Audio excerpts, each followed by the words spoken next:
December నాటి పెన్షన్స్ని కూడా వాళ్ళు ఒక లెక్కలు కూడా పెట్టి మరి చూపిస్తున్నారు విజువల్స్ త్రూ.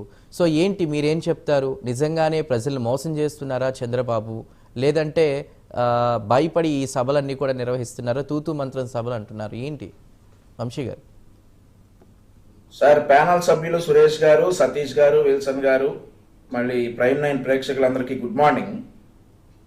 సార్, ఇప్పుడు సురేష్ గారు మాట్లాడుతా పేదల గురించి బాగా బాధపడిపోయారు అండ్ ఆల్సో ఏంటి ప్రజల సొమ్ముని దుర్వినియోగం చేస్తున్నారని చెప్పి కూడా బాగా బాధపడిపోయారు. వాటి గురించి కూడా మాట్లాడతాం. ఇంకా పెన్షన్ గురించి మీరు చెప్పారు, సురేష్ గారు కూడా చెప్పారు, మేము 66 లక్షలకి ఇచ్చేవాళ్ళం, ఇప్పుడు 61 లక్షలకే ఇస్తా ఉన్నారు అనేసి.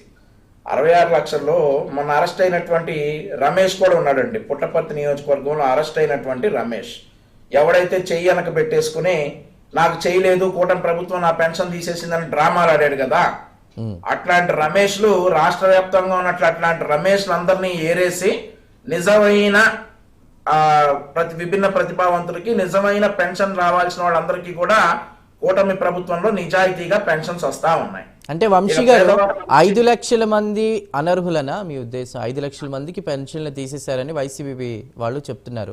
5 లక్షల మంది అనర్హులేనా? అవునండి, వైఎస్ఆర్ కాంగ్రెస్ పార్టీలో పాపం పెన్షన్ వచ్చేటప్పుడు మాత్రమే వాళ్ళ కాళ్ళు పనిచేయవు. పెన్షన్ రాగానే మరి ఆ పెన్షన్ డబ్బులు తీసుకొని చాలా సరదాగా పరిగెత్తుకుంటూ వెళ్ళే కాళ్ళు ఉన్నాయి. అట్లాంటివి చాలా ఉన్నాయి. అట్లాంటి చాలా కథల్ని చూసి ఏరేయటం జరిగింది. అండ్ ఆల్సో సురేష్ గారు చెప్పినట్లుగా ఒక ఫిగర్ చెప్పారు, 66 లక్షలు 61 లక్షలు అనేసి. ఆ ఫిగర్ ఒకసారి సరి చూసుకోవాలి, ఎంతమందికి పెన్షన్ తీసేశారు అనేది. మనం అందరం కూడా చూసాం ఒక దుష్ప్రచారం, రమేష్ అనేటటువంటి ఒక యువకుడు చేసినటువంటి దుష్ప్రచారం. వైఎస్ఆర్ కాంగ్రెస్ పార్టీ కార్యకర్త, అతన్ని పోలీసులు అరెస్ట్ చేయడం జరిగింది. ఒకవేళ నిజంగా అతన్ని కనుక అరెస్ట్ చేయకపోతే మరి కొన్ని దుష్ట శక్తులు అతను తీసుకుని చేయి తీసేసి నిజంగానే ఇతనికి చేయలేదని కూడా చెప్పేవాడు. సో అతను కాపాడాం మేము. అట్లాంటి అట్లాంటి వారందరూ కూడా అనర్హులే. వాళ్ళందరినీ గుర్తించి ఏరేయటం జరిగింది.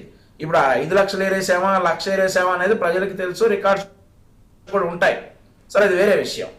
అయితే ఇక తర్వాత ఇంకొక విషయం ఏం చెప్తా ఉన్నారు సురేష్ గారు, పేదల గురించి బాగా బాధపడిపోతున్నటువంటి సురేష్ గారు మరి జగన్మోహన్ రెడ్డి గారు రాగానే ఎత్తేసినటువంటి అన్నా క్యాంటీన్ల గురించి ఆ రోజు ఎందుకు మాట్లాడలేదో, పేద ప్రజలందరూ కూడా ఈరోజు చాలా సంతోషంగా ఉన్నారు. వారికి బాగా కష్టపడుతున్నటువంటి పేదవారందరూ కూడా పట్టణ ప్రాంతాల్లో కావచ్చు, వేరే వేరే ప్రాంతాల్లో కావచ్చు, 5 రూపాయలకి కమ్మటి భోజనం తింటా ఉన్నారు. దాని గురించి ఇక పేద ప్రజల గురించి వైఎస్ఆర్ కాంగ్రెస్ పార్టీ ఎంత తక్కువ మాట్లాడితే అంత మంచిది. మరొక విషయం, మనం అన్ని చెప్పుకున్నాం కానీ జగన్మోహన్ రెడ్డి గారి చావు రాజకీయాలు చెప్పుకోలేదు.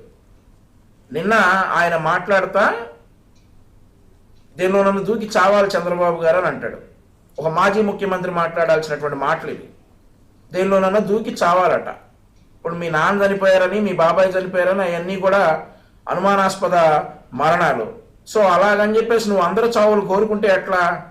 మేం మాత్రం మీ నాన్నగారు వైఎస్ రాజశేఖర రెడ్డి గారు ప్రజా వ్యతిరేక విధానాలు చేసినప్పటికీ కూడా ఆయన పాలించకూడదని ఎప్పుడు అనుకోలేదు, ఆయన జీవించాలని అనుకున్నాం. మీరు కూడా జగన్మోహన్ రెడ్డి గారు కూడా మా రాష్ట్ర పౌరుడిగా చంద్రబాబు నాయుడు గారి పాలనలో ఆయన జీవించాలని అనుకుంటాం కానీ పాలించకూడదని మాత్రమే అనుకుంటాం. మేము జీవించకూడదని ఎప్పుడు అనుకోం. సార్, చంద్రబాబు నాయుడు గారు 2003లోనే దేవదేవుని ఆశీస్సులతో 16 క్లైమోర్ మైన్లు పేలినా కూడా నిక్షేపంగా వచ్చినటువంటి వ్యక్తి చంద్రబాబు నాయుడు గారు. ఈ చావు మరణాలు దైవాధీనాలు, జగన్మోహన్ రెడ్డి ఏదో జరిగే చెప్పాడని చెప్పేసి జరగవు. మరొకటి, ఆయన వస్తేనంటే టెండర్లు రద్దు చేస్తాడట. విన్నారా చందు గారు ఈ మాట? టెండర్లన్నీ రద్దు చేస్తానని చెప్పేసి వార్నింగ్ ఇస్తా ఉన్నాడు.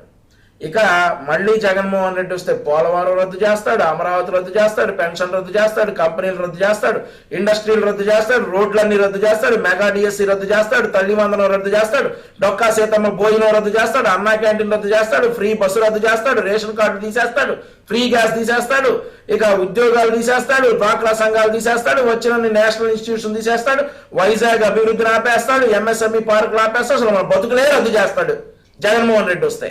నిన్న ఆయన ప్రెస్ మీట్ కేవలం నేను వస్తే అది చేస్తాను, చంద్రబాబు మర్చిపోవాలి, కేవలం ఇది మాత్రమే జగన్మోహన్ రెడ్డి ప్రెస్ మీట్. ఇప్పుడు ఎప్పుడు ఫ్రస్ట్రేషన్ వచ్చినా గానీ బయటకు వచ్చేసి చంద్రబాబు నాయుడు వచ్చిపోవాలి, చంద్రబాబు నాయుడు నలుగురి మీద కాల్చి చంపాలి, ముసలాయన ఎప్పుడో రేపో మాపో పోతాడు, ఇట్లాంటి మాటలు చెప్పడానికి తప్ప దేనికన్నా ప్రెస్ మీట్లు పనికొచ్చాయండి? దేనికన్నా ప్రెస్ మీట్లు పనికొచ్చాయా? చంద్రబాబు నాయుడు గారు గారు 8,541 కోట్ల రూపాయల వ్యయంతో 17 మెడికల్ కాలేజీలు అని సురేష్ గారు అన్నారు. ఒక్క నిమిషం. 4,900 కోట్ల రూపాయల మెడికల్ కాలేజీల మీద అప్పు చేశాడు. ఖర్చు పెట్టింది 1,450 కోట్లు. ఆ మిగిలిన డబ్బులు ఎక్కడ పంపించాడు? వంశీ గారు ఒక్క నిమిషం. వంశీ గారు ఒక్క నిమిషం. బటన్ నొక్కాడా లేదంటే ఆయన సొంత పంపించాడా తెలియనటువంటి పరిస్థితి. ఈ మెడికల్ కాలేజీల గురించి చెప్తా అంటాడు. ఒక్కొక్క కాలేజీ కట్టడానికి దశాబ్దాలు పట్టిందంట. 5 సంవత్సరాల నుంచి 10 సంవత్సరాలు పట్టింది. ఎయిమ్స్ ఎన్నేళ్ళు పట్టింది? 2014 నుంచి 2025 దాకా పట్టిందంట. ఎందుకు పట్టింది? ఎయిమ్స్ 2017లో ప్రారంభమై 2019లో ఆపరేషన్స్ స్టార్ట్ అయిన ఎయిమ్స్ హాస్పిటల్లో. ఈయన ఒక కాలేజీ కట్టడానికి 10 సంవత్సరాలు పట్టింది అన్నటువంటి పెద్ద మనిషి. మరి చంద్రబాబు నాయుడు గారు వంశీ గారు ఒక్క నిమిషం. వంశీ గారు రాజధాని కట్టేయాలా? సురేష్ గారు ఒక్క నిమిషం. వంశీ గారు ఒక్క నిమిషం. ఒక్క నిమిషం సారీ సురేష్ గారు ఒక్క నిమిషం నేను అడుగుతాను. వంశీ గారు ఒకటే, వైసీపీ బయట కావచ్చు నిన్న ఈ రోజు చూస్తే ఒకటే ప్రశ్న వేస్తోంది. మీరు ప్రజల్ని డైవర్షన్ చేస్తున్నారు. నిరుద్యోగ వృత్తి, ఆడబిడ్డ నిధి, వీటి గురించి మేము ప్రశ్నిస్తుంటే వేరేవన్నీ మాట్లాడుతున్నారు. ఆడబిడ్డ నిధి 1,500 చొప్పున 2 సంవత్సరాలకి ఎక్కడ, నిరుద్యోగ వృత్తి 3,000 చొప్పున ఒక్కో యువకుడికి అది ఎక్కడ, 36,000 చొప్పున 72,000 ఎక్కడ, ఇవి ప్రశ్నిస్తున్నారు. అంటే బిఫోర్ దట్ మీరు ఆన్సర్ ఇచ్చే ముందు వైఎస్ఆర్సీపీకి సంబంధించి కూడా నాదొక ప్రశ్న. అమ్మఒడి వైఎస్ఆర్సీపీ ప్రభుత్వం వచ్చినప్పుడు ఎప్పుడు అమలు చేశారు? దానికి నాకు సమాధానం చెప్పండి. నెక్స్ట్ కూటమి ప్రభుత్వం వారు సమాధానం చెప్తారు. సురేష్ గారు, గతంలో మీరు ప్రభుత్వం అధికారంలోకి వచ్చినప్పుడు అమ్మఒడి ఎప్పుడు అమలు చేశారు? వచ్చినటువంటి 9 నెలలకి అమలు చేశాం సార్. మీరు కావాలంటే ఎందుకంత గ్యాప్ వచ్చింది? ఏడాది ఎంత మంది లబ్ధిదారులకు ఇచ్చామో కూడా చెక్ చేసుకోవచ్చు. నాకు డేటా నేను ఒక 10 నిమిషాలు జనవరి దాంట్లో ఎటువంటి మొమాటం లేదు. మేము ప్రతి ఒక్క హామీని కూడా పారదర్శకంగా ఇచ్చిన మాట ప్రకారం అమలు మీరు ఇవ్వలేదు అనట్లేదు, ఎప్పుడు ఇచ్చారు అంటున్నారు. సూపర్ హిట్ అనుకోలేదు మేము. సురేష్ గారు, మీరు ఇవ్వలేదు అనట్లేదు, అమ్మఒడి ఎప్పుడు ఇచ్చారు? తేదీ, సంవత్సరం చెప్తారా? ఇచ్చాం సార్.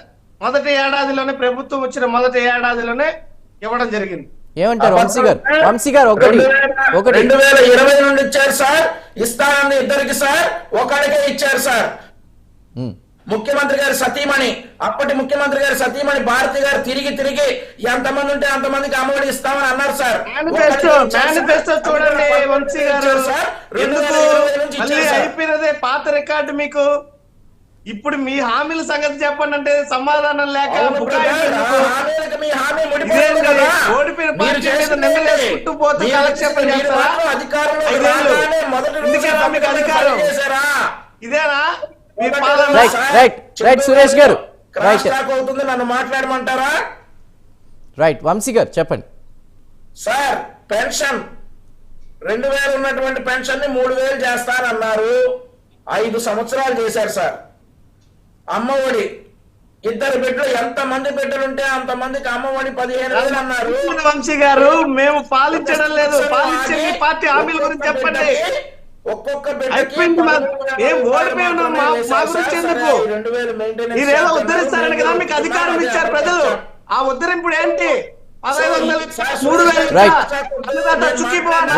సురేష్ గారు ఒక్క నిమిషం, వంశీ గారు ఒక్క నిమిషం. రైట్, ఒక స్మాల్ బ్రేక్ తీసుకుందాం. బ్రేక్ తర్వాత డిబేట్ కంటిన్యూ చేద్దాం. మిగతా ప్యానెల్ సభ్యులు కూడా ఉన్నారు. హాట్ టాపిక్ లో ప్రస్తుతం ఒక స్మాల్ బ్రేక్ తీసుకుందాం. బ్రేక్ తర్వాత కంటిన్యూ చేద్దాం. Stay tune.